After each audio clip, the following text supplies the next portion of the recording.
আমাদের কাছে প্রশ্ন কি 3 অঙ্কের কোন বৃহত্তম সংখ্যা 54 দ্বারা নিঃশেষে বিভাজ্য। আবার কি 5 অঙ্কের কোন ক্ষুদ্রতম সংখ্যা 5 অঙ্কের ক্ষুদ্রতম সংখ্যা নির্ণয় করো যা 82 দ্বারা নিঃশেষে বিভাজ্য। তো আমি আগে দেখি 3 অঙ্কের বৃহত্তম সংখ্যা 54 দ্বারা বিভাজ্য কি না, আগে ভাগ করে দেখি, তারপরে পরের চিন্তা পরে করব। তো 3 অঙ্কের ক্ষুদ্র বৃহত্তম সংখ্যা কত? 999। একে ভাগ করবো কত দিয়ে? 54 দিয়ে। তো 54 ফার্স্টে এর 2 অঙ্ক আছে, ভাগ করার সিস্টেমটা একটু খেয়াল করি। এর 2 অঙ্ক আছে, এর 2 অঙ্কের মধ্যে যায় কিনা? কয়বার যায়? একবার যায়। একটা কোথায় লিখবো? এই 9 এর উপরে লিখবো। ওকে, এবার বিয়োগ করো, কত হয়? 5। এখানে কত হয়? 4। কেটে নামাবো কত? 9। ক্লিয়ার? যখন একটা কেটে নামাবো উপরে একটা দাগ দিব, তাহলে আমি বুঝতে পারবো যে এটা আমি অলরেডি নামিয়ে ফেলেছি। ঠিক আছে? আচ্ছা, এবার কতবার যায় এটা বের করার জন্য একটা কৌশল দেখো। আমি এর 4 কে ডেকে রাখবো, এর 9 কে ডেকে রাখবো। এবার এই 5 45 কতবার যায়? 9 বার। কিন্তু 9 বার যদি দিই 4 9 36 এর 6 হাতে কিন্তু থাকবে, যোগ করলে 45 বেশি হয়ে যাবে। 9 বার দিব না, কতবার দিব? 8 বার দিব। Very good. তার মানে যতবার যায় যদি দেখি যে হাতে থাকে কিছু, তখন কিন্তু যোগ করলে বেশি হয়ে যায়, তখন 1 কমায় দিব। তাহলে 8 বার দিব। 4 এটা 32 এর 2 হাতে 3, 5 এটা 40 আর 3 43। এবার কি বিয়োগ করব? কত হয়? 7 27। এখন আমি ফার্স্টে যে জিনিসটা বুঝাইছিলাম যে যদি ভাগশেষ থেকে যায় তাহলে ভাজ্য থেকে বিয়োগ করলে নিঃশেষে বিভাজ্য হয়, অথবা ভাজক থেকে ভাগশেষ বিয়োগ করে ভাজ্যের সাথে যোগ করলেও নিঃশেষে বিভাজ্য হয়। ঠিক না? তো এখানে যেহেতু বৃহত্তম সংখ্যা আছে, এই বৃহত্তম সংখ্যাতে 3 অঙ্কের বৃহত্তম সংখ্যা এর সাথে যদি একও যোগ করো তাহলে 3 অঙ্ক আর থাকে না। কত হয়? 4 অঙ্ক হয়ে যায়। 3 অঙ্ক বৃহত্তম সংখ্যা, পরের সংখ্যাটি কত? 4 অঙ্কের ক্ষুদ্রতম সংখ্যা। তাহলে আমার তো 3টে অঙ্ক রাখতে হবে, ঠিক না? তাহলে এইটা কি করব? যোগ করব। যোগ করার সিস্টেমে যাব না বিয়োগ করার সিস্টেমে? যোগ করলে কি হবে? 3 অঙ্ক আর থাকবে না। তাহলে সংখ্যাটি কত হবে বলো তো? এই 927 বিয়োগ করলে 972, তাই না? এই সংখ্যাটাকে আমি 54 দ্বারা ভাগ করলে নিঃশেষে বিভাজ্য হবে, ঠিক কি না? বুঝছো? আচ্ছা, এবার আমি একটু বুদ্ধি খাটাই বললাম যে 3 অঙ্কের কোন বৃহত্তম সংখ্যা 54 বৃহত্তম সংখ্যাকে 54 দ্বারা ভাগ করলে, দেখো 54 দ্বারা ভাগ করলে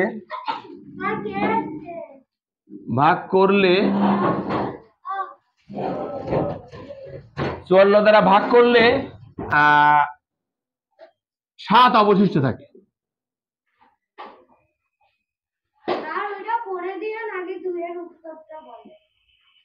এটা কি হবে বলো? হ্যাঁ, এবার কি করবো বলো তো? এই যেটা পেলাম, আমাকে বৃহত্তম সংখ্যা বের করতে বলেছে না, তাহলে এর সাথে কি 7 যোগ করে রাখবো। অবশিষ্ট রাখতে গেলে কি করতে হয়? ভাগশেষটা ভাজ্যের সাথে যোগ করে রাখতে হয়। তাহলে সংখ্যাটি কি হবে? এর সঙ্গে 7 যোগ কত হবে? 9।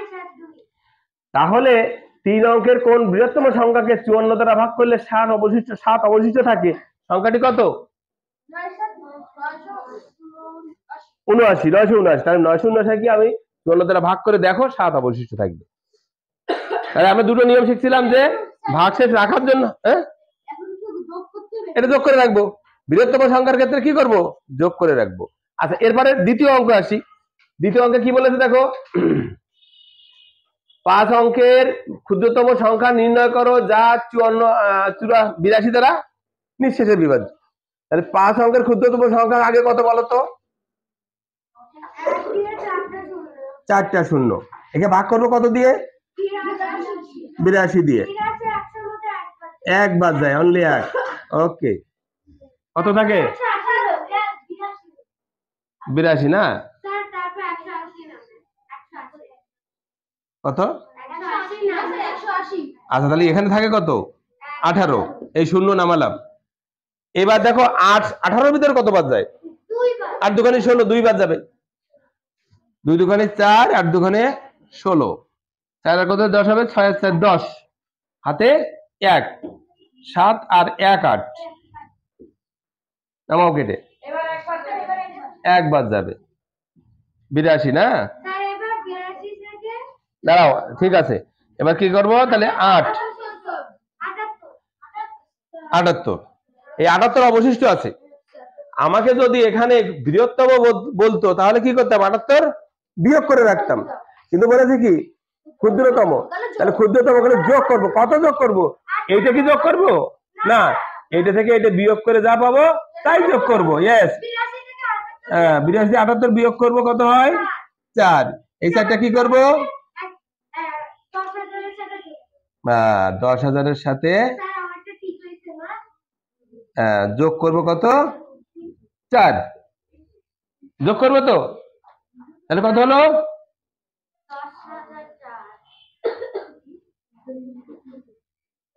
তাহলে 5 অঙ্কের ক্ষুদ্রতম সংখ্যা পেয়েছি না? কত? 10,004। বুঝতে পেরেছো? তাহলে কখন বিয়োগ করব আর কখন যোগ করব এটা কি বুঝতে পেরেছো? যখন ক্ষুদ্রতম সংখ্যা চাবে তখন কি যোগ করে, ক্ষুদ্রতম সংখ্যা থেকে বিয়োগ করা যায় না। কিন্তু ক্ষুদ্রতম সংখ্যা থেকে যদি 1ও বিয়োগ করো তাহলে পূর্বের অঙ্কের বৃহত্তম সংখ্যা গঠিত হয়, তাই না? তো 5 অঙ্কের ক্ষুদ্রতম সংখ্যা যদি 1 বিয়োগ করো তাহলে 4 অঙ্কের বৃহত্তম সংখ্যা গঠিত হয়। ঠিক আছে? বুঝতে পেরেছি আমরা সবাই? ক্লিয়ার? ওকে, ঠিক আছে। আমাদের কাছে প্রশ্ন কি? 4 অঙ্কের বৃহত্তম সংখ্যা নির্ণয় করো যা 6 এবং 9 দ্বারা নিঃশেষে বিভাজ্য। 6 এবং 9 আগে ছিল একটি সংখ্যা দ্বারা নিঃশেষে বিভাজ্য। ঠিক আছে? আচ্ছা, একটা জিনিস খেয়াল করি, আমরা সিম্পল একটা বিষয় চিন্তা করি যে একটা সংখ্যা মনে করো 15, এই সংখ্যাটা 3 দিয়ে ভাগ করলে মেলে, মেলে কিনা? আবার 15কে 5 দিয়ে ভাগ করলে মেলে। হ্যাঁ, এবার দেখো এই 15কে 3 দিয়ে ভাগ করলে মেলে, 5 দিয়ে ভাগ করলে, এই 3 আর 5 এর লসাগু কত?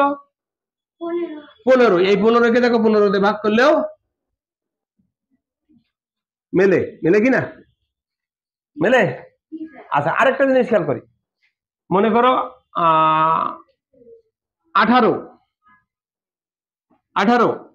6 দিয়ে ভাগ করলে মেলে, 3 6 18, শূন্য, মিলে গেল। আবার 9 দিয়ে ভাগ করলে মেলে কিনা দেখো,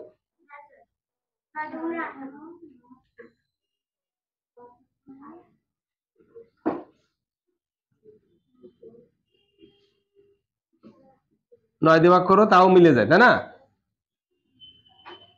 আবার এই 6 আর 9 এর লসাগু কত? 6 আর 9 এর লসাগু কত? 18। 6 আর 9 এর লসাগু কত? না, গুণ করলে সবসময় গুণ করলে লসাগু হয় কখন? যখন সংখ্যাগুলো পরস্পর সহমৌলিক হয়। আমি সহমৌলিক বুঝাইছিলাম না? দুটি সংখ্যা যদি এক ছাড়া কোনো সাধারণ গুণনীয়ক না থাকে তাহলে তাদের লসাগু বের করতে হয় সংখ্যা দুটো গুণ করে। ঠিক আছে? এখানে কিন্তু লসাগু কত? 9। আচ্ছা, লসাগু বের করার শর্টকাট টেকনিক যেটা দেখো, এখানে 6 এবং 9, 6 এবং 9 এর মধ্যে সবচেয়ে বড় কোনটা? 9। 9কে 6 দিয়ে ভাগ করলো, মেলে? মেলে না।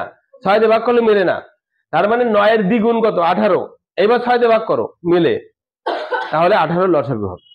তাহলে আমি 4 অঙ্কের বৃহত্তম সংখ্যা নির্ণয় করো যা 6 ও 9 দ্বারা নিঃশেষে বিভাজ্য না বলে 18 দ্বারা নিঃশেষে বিভাজ্য বললে কি সমস্যা? লসাগু দ্বারা তো বিভাজ্য, তাহলে আমি কিন্তু লেজ কেটে ফেলেছি না? আমি আগের সংখ্যার সাথে মিল করে ফেলেছি যে 4 অঙ্কের বৃহত্তম সংখ্যা নির্ণয় করো যা 18 দ্বারা নিঃশেষে বিভাজ্য। কারণ কি 3 এবং 6 এবং 9 দ্বারা যে সংখ্যা বিভাজ্য তা তাদের লসাগু 18 দ্বারাও বিভাজ্য। ঠিক কিনা? তাহলে এখন কি করব? এই সংখ্যাটাকে আমি 18 দিয়ে ভাগ করব। 6 ও 9 এর লসাগু 18। যে সংখ্যা 6 ও 9 দ্বারা নিঃশেষে বিভাজ্য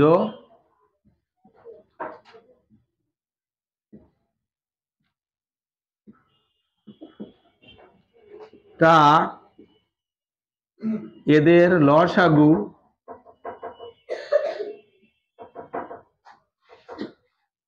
18 দ্বারাও নিঃশেষে বিভাজ্য।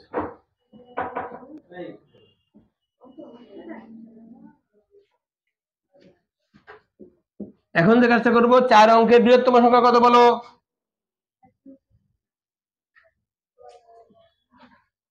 9999।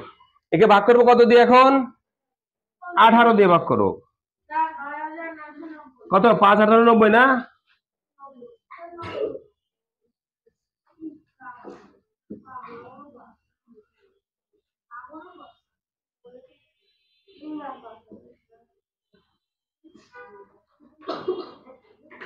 অবশিষ্ট কত?